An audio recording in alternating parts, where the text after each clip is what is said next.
ముక్కు విండి ఇలా కరెంట్ వాళ్ళు వచ్చి ఊళ్ళల్లో బిల్లులు వసూలు చేస్తున్న పరిస్థితి ఉన్నది.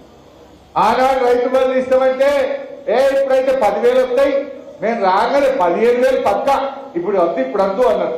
వచ్చినాయే 15,000, 15,000 ఆ 10,000 కూడా పూర్తిగా వస్తలేవు. అంటే ఇలా ఎన్ని రకాలు. అరే వడ్లు అమ్ముకోకురి మేము వస్తున్నాం, 500 బోనస్ తయారున్నాయన్నారు. ఇచ్చినారే మొన్న వారకాలం వడ్లకు బోనస్ ఎగబెట్టిండ్రు. రుణమాఫీ పత్తలేదు, రైతు బంధు 15,000 అన్నారు, మాట తప్పిండ్రు. మొన్న అసెంబ్లీలో మీరు చూస్తుంటారు.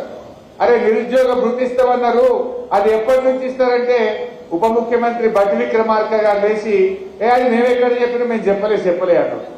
వాళ్ళ మేనిఫెస్టో తీస్తే వెళ్ళదా అట్లా?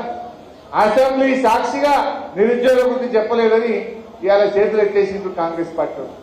వాళ్ళ మేనిఫెస్టోలో ఉంది, వాళ్ళ ప్రియాంక గాంధీ గారు చెప్పినారు, కానీ ఇలా నేను చెప్పలేదు అని చెప్పి చేతులు ఎత్తేసే పరిస్థితి కూడా మీరందరూ కూడా అసెంబ్లీలోనే చూశారు. ఇవన్నీ కూడా ఇవాళ ప్రజలు గమనిస్తా ఉన్నారు. ఎన్ని అబద్ధాలు ఆడినో ఇవాళ అందరు ప్రజలు గమనిస్తున్నారు. ఎందుకంటే ప్రగతి భవన్లో ఏమన్నారు, ఉండండి అప్ప మాకైతే 200 అయింది కదా. ప్రగతి భవన్లో ఏమన్నారు, 250 బెడ్రూమ్లు ఉన్నాయన్నారు, స్విమ్మింగ్ పూల్ ఉందన్నారు, ఇంకేందో ఉన్నదన్నారు. మొన్న అసెంబ్లీలో పట్టుకొని అడిగిన బట్టి విక్రమార్క, నాయన బట్టి విక్రమార్క గారు ఇప్పుడు నువ్వే పోయి ఉంటున్నావు కదా ప్రగతి భవన్లో, మరి ఎన్ని రూములు ఉన్నాయో చెప్పవా ఇప్పుడు ప్రజలకు అసెంబ్లీలో చెప్పు అని అడిగిన.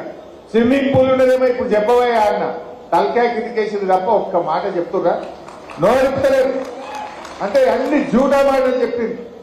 మన దావోస్ లో కేటీఆర్ గారు దావోస్ లో అద్భుతంగా పెట్టుబడులు తెస్తే అప్పుడు ఇదే కాంగ్రెస్ వాళ్ళు ఏమన్నారంటే దావోస్ దండుగా, ఇది పైసలు ఖరాబ్ అవుతున్నాయి, ఇదంతా ఖర్చు పెడుతున్నారు, ఇది దండుగా అన్నారు. మరి మీరెందుకు పోయింది ఇప్పుడు?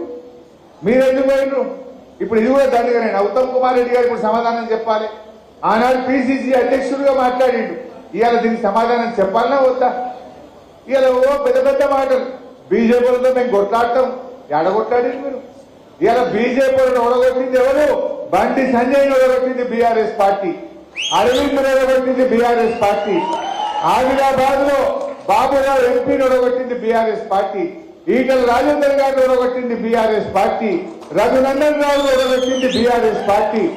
అసలు బీజేపీతో కొట్లాడింది బీఆర్ఎస్ పార్టీ కదా. गंदा बात फैलाते जा रहे लोग। कौन हराए बीजेपी को? बीआरएस पार्टी ने हराए।